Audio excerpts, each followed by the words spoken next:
Muito bem, já agradeço de antemão aqui o nosso entrevistado de hoje, o senador Eduardo Braga, do MDB, está novamente conosco aqui para trazer informações, para trazer o ponto de vista em relação a esses novos decretos que também ferem de morte a Zona Franca de Manaus. Nós tivemos o decreto que zera o IPI dos concentrados, ferindo um dos principais polos aqui da Zona Franca de Manaus, e teve o outro decreto ampliando a redução, o corte no IPI em todo o país de 25% para 35%. Deixa eu logo dar um bom dia aqui para o senador Eduardo Braga. Muito obrigado, senador, pela gentileza de estar conosco mais uma vez. Bom dia. Bom dia a todos. Eu também quero iniciar a minha fala hoje prestando os meus sentimentos à família do Serafim Correia. Serafim, que em 1998 já compôs uma chapa comigo para disputarmos o governo, e naquela época eu pude me aproximar muito da família de Serafim Correia, perde o Rafinha. E ainda há pouco a Rosiane lembrava os momentos marcantes do Rafinha. Uma das coisas mais emocionantes era a forma como o Rafinha torcia pelo Vasco, vascaíno daqueles ferrenhos. Eu quero, portanto, dar os meus sentimentos a todos os amigos, a toda a família do Serafim Correia, Marcelo, sua irmã, a todos, enfim, pela perda do Rafinha. E quero também aqui lembrar a perda de um dos baluartes da família do Serafim, que era a Dona Lídia. A Dona Lídia sempre teve um papel muito importante. Portanto, os meus sentimentos aqui à família do Serafim Correia, pedir a Deus que Deus possa confortá-los nesse momento de dor. E me coloco à disposição para falarmos de mais esse ataque que o nosso modelo, Zona Franca de Manaus, recebe por parte do governo federal, mais precisamente por parte do ministro Paulo Guedes e do presidente Jair Bolsonaro, que coloca em risco, efetivamente, empregos, investimentos e até mesmo a capacidade do Amazonas se financiar, ou seja, coloca em risco o pagamento da folha do Estado, dos municípios, a capacidade do Amazonas investir em saúde, educação, segurança, infraestrutura. É um momento, sem dúvida, muito grave. Muito bem, vamos falar sobre isso então, senador. E como de costume, Rosiane Carvalho, você assina esta coluna, deixo as honras para você. Podemos começar aqui os nossos questionamentos com o senador.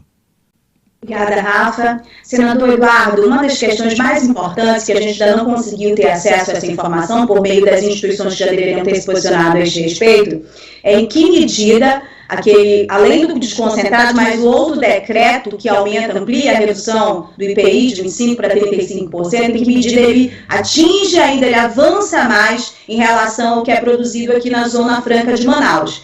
Eu sei que a sua equipe, a sua assessoria técnica no Senado fez um levantamento mais detalhado, e eu não sei em que ponto o senhor já tem as informações e pudesse compartilhar com a gente, com os nossos ouvintes. Bem, Rosiane, eu acho que primeiro preciso dizer que a questão do concentrado de bebidas ela é muito grave, porque ela não apenas vai causar prejuízos a Manaus, mas vai causar perda de ocupações econômicas, de emprego e renda em municípios do interior, como é o caso do Presidente Figueiredo, onde a Coca-Cola mantém um investimento da Jaioro, como é o caso de Maués, que tem investimentos por parte da Ambev ou do Guaraná Antártica, e outros municípios que são produtores tanto de açúcar quanto de açúcar mascavo, quanto de Guaraná. É lamentável, e a Zona Franca poderá perder duas de suas empresas mais emblemáticas. É o caso da Coca-Cola e o caso da Ambev. Agora, com relação ao outro decreto, que, assim, de uma forma trágica, ele inicia exatamente a sua validade no dia 1º de maio, o Dia do Trabalhador. Esse decreto, ele ele faz com que o modelo Zona Franca fique manietado. Por quê?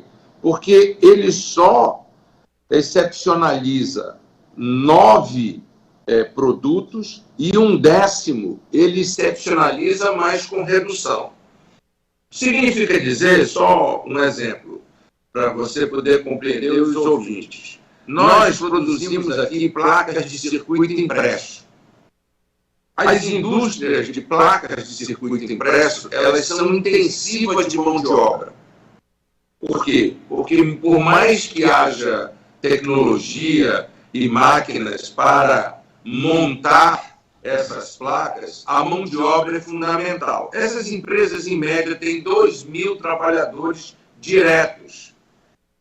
Placa de circuito impresso não está excepcionalizada. Isso, portanto, traz um alerta laranja gravíssimo para um segmento que é intenso em mão de obra no Amazonas. O segmento autorrádio e aparelhos reprodutores de áudio, ele reduziu de 15 para 13, trazendo exatamente para o limite máximo qualquer aumento ou qualquer redução de câmbio nesse produto pode nos colocar fora da competitividade. Portanto, o que o presidente fez, e o Paulo Guedes, obviamente, foi quem bolou isso tudo, foi manietar, amarrar de tal forma a Zona Franca que, para você poder ter a oportunidade de gerar mais emprego, de gerar mais investimentos, nós estaremos impedidos. Portanto, é grave, porque vai estabelecer a nossa morte de uma forma lenta. E novos modelos, mesmo dos segmentos que estão excepcionalizados, terão que ser aprovados de forma individualizada. Por quê? Porque quando publicaram esse novo decreto, eles fizeram relacionando a tabela TIP por NCM e NCM, ou seja, produto por produto. É grave. Nesses 40 anos de vida pública, eu não tinha presenciado um ataque que fosse tão amplo e que alcançasse a totalidade do modelo Zona Franca como nós assistimos nesses produzidos desde 25 de fevereiro. E o que assusta, Rosiane, é ver a passividade com que muitos aqui no Amazonas estão encarando essa situação. É hora de nós nos unirmos, é hora de nós termos força para reagir. Não é hora de nós nos acomodarmos ou nós nos acovardarmos, porque essa conta será muito alta em dor, desemprego e sofrimento para os amazonenses. Senador Eduardo Braga, explique um pouco mais detalhadamente, se o senhor tiver condições, e a gente daqui a pouco já adianta outros dados a respeito das ações que já estão na STF, mas o que significa essa publicação, que o senhor disse que é diferente do que já ocorreu, produto por produto, com 2 tipos de nomenclaturas que o senhor não disse o que significa, NCM e... Bem, todo produto industrializado, ele tem uma classificação fiscal. Ele tem uma classificação chamada ex-tarifário e tem uma outra classificação que a Receita Federal dá de cada um dos produtos. Isso é para que a Receita Federal possa fazer a fiscalização produto por produto. Quando nós temos um PPB, esse PPB ele é aprovado por segmento. Está aprovado aqui o processo produtivo básico para a fabricação de celulares. Na hora que eu publico um decreto individualizando esse benefício, eu obrigo as empresas também a individualizarem os seus processos produtivos para cada um dos produtos. Então, uma indústria vai ter que ter muito cuidado, porque senão ela vai sofrer autuações em cima de autuações, e essas autuações acabam tirando muitas vezes um determinado produto do mercado, uma determinada empresa do mercado, e a insegurança jurídica causada pela prática estabelecida nesse decreto poderá ser muito grande. E, como eu disse ainda há pouco, eles excepcionalizaram televisão, ar-condicionado, celular, fornos de micro-ondas, relógios, motocicletas, motos de menos de 50 cilindradas, as bicicletas, receptor de TV, áudio e aparelhos reprodutores de áudio, mas reduzindo de 15 para 13. Mas se você prestar atenção aqui, notebook, tablet, os bens de informática, à exceção de celular, não foram excepcionalizados. Portanto, nós deixaremos de fabricá-los. Ou seja, fizeram de uma forma tal que eles engessaram e diminuíram o tamanho dos nossos produtos. E isso, obviamente, terá consequência para emprego, renda, investimentos, faturamento, receita do estado do Amazonas, receita dos municípios. Manaus poderá sofrer uma grande perda no seu ICMS. Portanto, nós temos que entender que o momento é grave, nós estamos sendo atacados de uma forma muito intensa por parte do governo federal e que a nossa esperança é exatamente o Supremo Tribunal Federal. Nós já fomos atacados em outros momentos, não desta forma ampla, não da forma em colocar em risco o modelo por inteiro, sempre éramos atacados assim, bens de informática, então vamos excluir os bens de informática na Zona Franca. Foi uma luta de décadas para que o Amazonas pudesse voltar a produzir bens de informática. E agora, numa canetada à véspera de feriado, ele sempre faz os decretos na véspera de feriados, para que não haja mobilização, para que não haja reação, ele simplesmente exclui e nos deixa apenas com celular excepcionalizado. Senador, é importante o senhor trazer esse detalhamento para a gente, porque logo que publicou esse decreto ampliando a redução do IPI para 35%, o governo federal também tratou de disparar que o governo federal preservou a competitividade em 76% dos produtos fabricados na Zona Franca de Manaus, né? Em vários sites, eu acabei lendo sobre isso também, sobre o governo federal estar justificando que, olha, a gente fez esse decreto, mas excepcionalizou algumas partes e até 76% dos produtos da Zona Franca tem a competitividade preservada. E o senhor traz, então, esse detalhamento que, supostamente, mesmo tendo essa competitividade preservada, está tudo muito no limite, tudo muito agarrado ali, não é? Exatamente. Primeiro que reduzir um quarto da Zona Franca, não é pouca coisa, não. Eles reduziram 24% dos nossos produtos. Entre eles, bens de informática, à exceção de celular. Entre eles, placas de circuito impresso.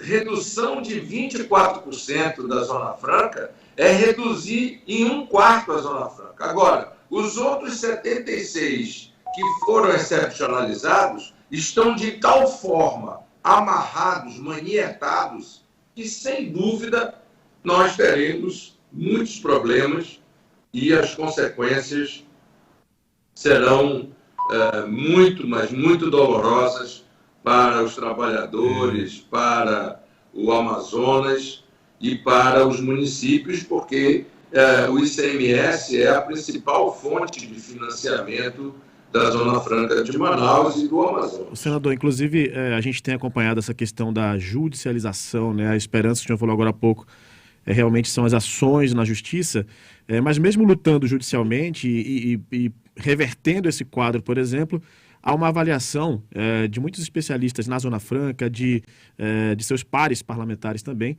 de que mesmo com essa luta judicial, o casco foi furado, né? Ou seja, há um recado dado que é um processo de fim da Zona Franca. Qual é a sua posição sobre isso? Bem, eu creio que as intenções do atual governo estão muito claras com relação à Zona Franca. O que eles querem é acabar com a Zona Franca. É uma questão apenas de tempo, pela estratégia que eles estão montando.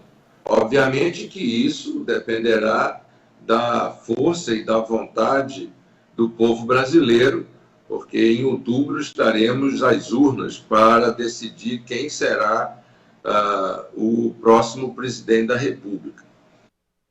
Portanto, sem dúvida, há um ataque ao modelo. O Supremo Tribunal Federal será fundamental. Eu quero aqui dizer que esta ação de solidariedade ela é importante porque ela excepcionaliza o modelo. Outra coisa macabra e muito maldosa que estão fazendo contra a Zona Franca é tentar dizer para o resto do Brasil que nós estamos querendo acabar com o decreto que reduz o IPI. Não, nós não queremos acabar.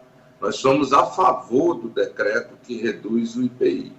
O que nós queremos é que os produtos produzidos com processo produtivo básico na Zona Franca de Manaus sejam excepcionalizados.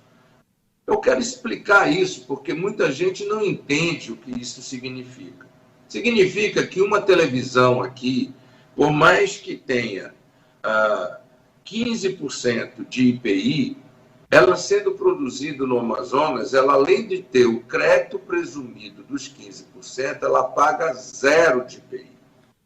Portanto, quanto mais baixo for o IPI, não significa redução de preço da televisão, porque a televisão paga 0 de IPI. Agora, esses 15%, quando crédito presumido, é que nos permite concorrer contra a televisão que é fabricada pela China. E essa televisão, se entrar no Brasil mais barata do que a televisão produzida pela Zona Franca, todos os trabalhadores que hoje dependem do seu trabalho para produzir televisor, acessórios para o televisor, etc., perderão o seu emprego. E nós estamos falando, entre empregos diretos e indiretos, de 500 mil trabalhadores. Então, nós conseguimos prorrogar a Zona Franca até 2073. Não se esqueçam que a Zona Franca ia acabar originalmente em 2013. Nós conseguimos prorrogar a Zona Franca para 2023 e depois conseguimos prorrogar a Zona Franca até 2073.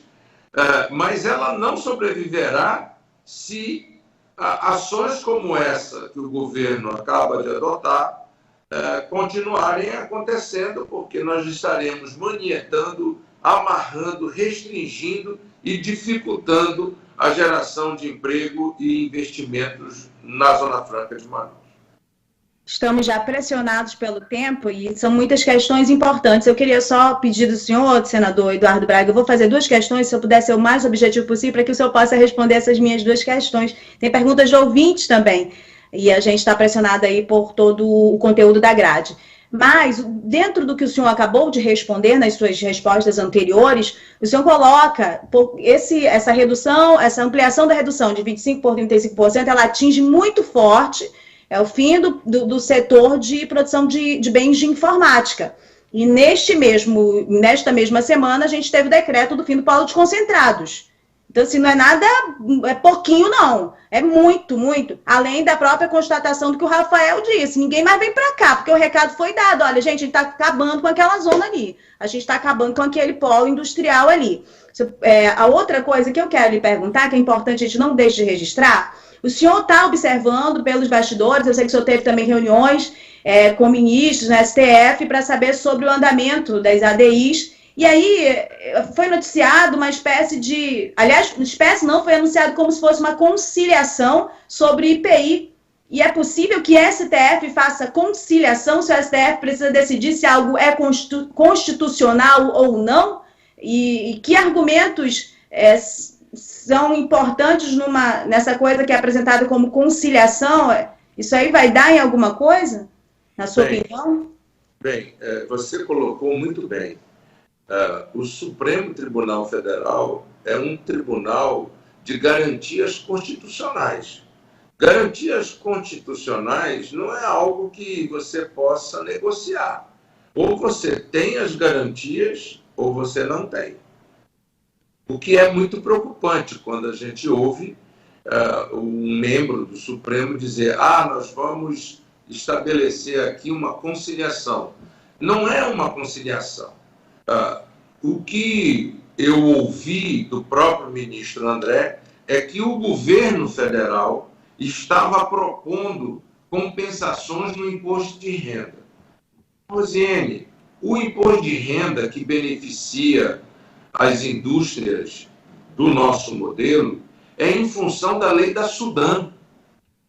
E esses 25% de redução no imposto de renda é para que haja investimentos na Zona Franca. Portanto, isso não garante competitividade. E mais, esse mesmo modelo é o da Sudene e o da Sudeco. Ou seja, não tem como mexer na estrutura do imposto de renda da Sudam sem que mexa com o Nordeste e com o Centro-Oeste. É um remendo pior do que o soneto, porque vão juntar vários estados que terão que mudar uma lei, não pelo Supremo. O Supremo não pode mudar essa lei. O Supremo aplica a lei. Quem muda as leis de benefícios fiscais é o Congresso Nacional.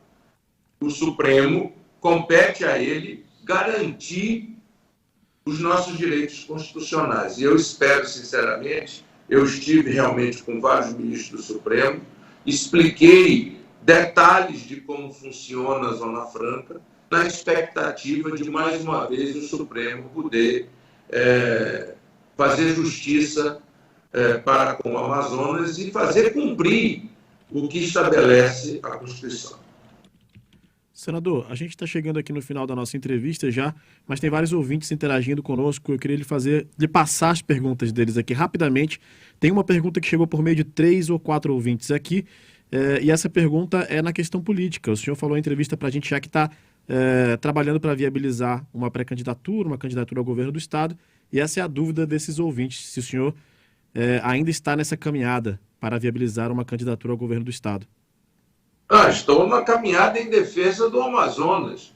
E, como eu já disse, candidatura a cargo majoritário não é uma decisão isolada do candidato. É uma decisão que passa pela viabilidade eleitoral, partidária e do apoiamento das lideranças políticas. Eu tenho me colocado como uma opção efetiva ao quadro que estamos. Veja, não é possível o Amazonas estar sofrendo todos esses ataques, a Zona Franca está correndo risco grave e não haja uma mobilização efetiva por parte dos nossos governantes em defesa da geração de emprego, de renda, de investimentos que representa a Zona Franca. Portanto, a minha posição é que nós não podemos deixar o Amazonas sem ter uma experiência e uma voz ativa em defesa das nossas conquistas. Senador, a propósito, eu tenho recebido nas redes sociais, percebido e também de bastidores, que as suas colocações atuais são muito em função de o senhor estar num campo de oposição, tanto ao governo quanto ao governo federal. O que o senhor tem a comentar a esse respeito? Não é verdade. Não se trata de oposição ou situação. Se trata de empregos, renda, salvar a Zona Franca de Manaus. A Zona Franca de Manaus ela é vital para o povo amazonense. Se nós perdermos a Zona Franca, nós vamos voltar a ser pôr de lenha. Nós perdemos a borracha e o que aconteceu com o Amazonas? O Amazonas quebrou. Se nós perdermos a Zona Franca, nós vamos ter um problema muito grave. Nós não vamos ter arrecadação de ICMS. Hoje, 60% do ICMS arrecadado depende da Zona Franca. Eu diria até mais, 75%, porque o comércio depende dos empregos gerados e pelo poder aquisitivo que a Zona Franca nos gera. O único percentual da nossa receita que não é direto da Zona Franca, e sim porque nós somos produtores de petróleo e gás, são o que nós arrecadamos por parte desse arranjo produtivo de petróleo e gás. E mesmo assim, tem uma parte desses impostos que são em função do que importamos de derivados de petróleo. Então, volto a dizer, defender a Zona Franca, defender os empregos, os investimentos, o nosso desenvolvimento, isso não é ser situação ou oposição, isso é cumprir com o meu papel de representante do povo do Amazonas. Senador Eduardo Braga, muito obrigado pela gentileza de nos atender mais uma vez, trazer essas informações e esses esclarecimentos ao público do Amazonas. Obrigado pela entrevista, um bom dia. Bom dia. Rosiane Carvalho, obrigado. Mais uma coluna, mais uma entrevista esclarecedora com muita informação para os nossos ouvintes. Obrigado.